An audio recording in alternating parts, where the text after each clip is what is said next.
Welcome back to Dementia Q&A, where we try to answer your questions about dementia in about 5 minutes with as little medical jargon as possible. I'm Dr. Marc, an internist and geriatrician here in Louisville, Kentucky. This is week number 4 in our ongoing video series about care settings, places where people with dementia might live, and care services, things they might qualify for or benefit from. This week we're focused on living at home.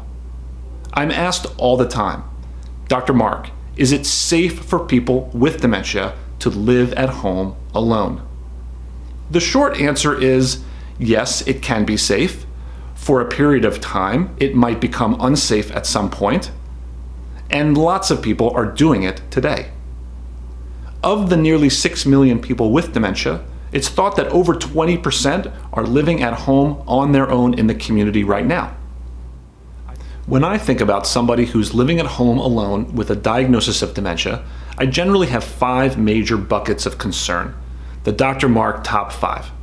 They are basic home safety, which affects people without dementia too, by the way, nutrition, finances, medications, and then loneliness, isolation, and boredom, which seems to be affecting larger and larger groups of people today than ever before.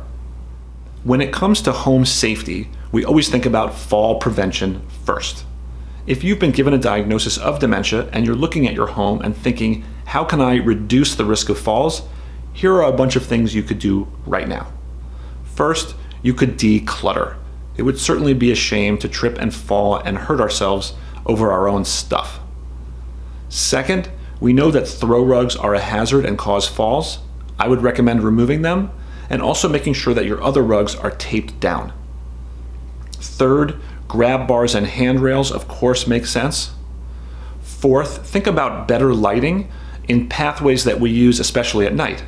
So between the bed and the bathroom, or between the bed and the kitchen perhaps. Good footwear is always important in the home. And lastly, I would take a look and ask yourself, do I need to be on all of the floors of my house if I have more than one floor? Or could I really live my life on one floor? That way we would sort of take the stairs out of the equation completely, which might be a good thing. 3 other areas when safety is concerned that I really think are important for people with dementia. The first is the kitchen. Everyone's always worried about the stove, and we know that we might have to turn the power to the stove off at some point. We should try to migrate our habits for reheating things and boiling water to other appliances that have automatic shut-off mechanisms, and some of them have alarms that tell us when it's done. So the microwave, a good toaster oven, and an electric kettle are all devices that make sense. I'd also think a little bit about hot scalding water. Unfortunately, there are more injuries from that than you'd like to imagine. There are ways to turn hot water heaters down so the maximum hot water temperature is lower. And also you might be able to lower the valve strength under your sinks so that less hot water flows and it mixes faster with cold water to make it safe. The last thing I would think about a little bit is internal locks. I have small children and families been visiting. I've had people get locked in my own house, and I don't have anybody who has dementia in the house with me today. It would certainly be a shame for someone with dementia who lives alone to get locked in a bathroom. Usually those locks can be removed, and I'd recommend doing so.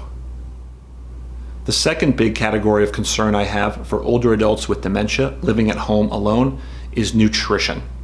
All older adults are at risk for lower appetite and malnutrition, but folks with dementia who have trouble with short-term memory and difficulty with executive function are at increased risk, because even preparing leftovers and heating them up in the toaster oven or the microwave is a task that has a lot of steps, and if you can't plan them in order, you might have difficulty and be very frustrated. Here are some things to think about. First, there might be mechanical reasons why someone with dementia is not eating. Perhaps they have dentures that aren't fitting right. Perhaps they have problems with their teeth and they have pain in their mouth. Perhaps they have difficulty swallowing. Some of those need to be worked out with dentists and physicians. Also, I would think about medications. A lot of medications can make people feel bloated, or they can actually taste awful. And so after taking those medicines, one might not want to eat. Third, I would think about the social component of eating. A lot of people try to schedule activities either out of the house or when people come over separate from meal times. I would actually look to try to mingle those together. If there are activities at the senior center or at your community center or at the church that come with a meal, I would schedule myself to be there so at least I knew I was getting a meal there as part of the social milieu. Likewise, if family is going to schedule visits, or if I have food in the fridge already and I know they're just coming over, it would be great to have them come over at meal times. If they're hungry, they could bring food or we could eat what's in the fridge. Either way, we're sitting down together and we're eating. That way I'm being prompted to eat just by virtue of being across from you while we're both doing the same activity. Obviously, if people are homebound and qualify, there are programs that can deliver food to the house, like Meals on Wheels. I've been delivering Meals on Wheels all year, and it's really an honor to provide a hot meal and nutritious snacks to people every day, once a day. Sometimes that might be the only visitor who comes all day or all week, so it's very meaningful. I hope that understanding some of my concerns around home safety and around nutrition are helpful for you as you think about living with dementia at home alone for yourself or for a loved one. Next week, we'll cover things like finances, medications, and we'll think a little bit more about that loneliness, isolation, and boredom problem that's so prevalent these days. Thanks again for watching our videos. Please hit the subscribe button if you wouldn't mind, and I'll see you all next week.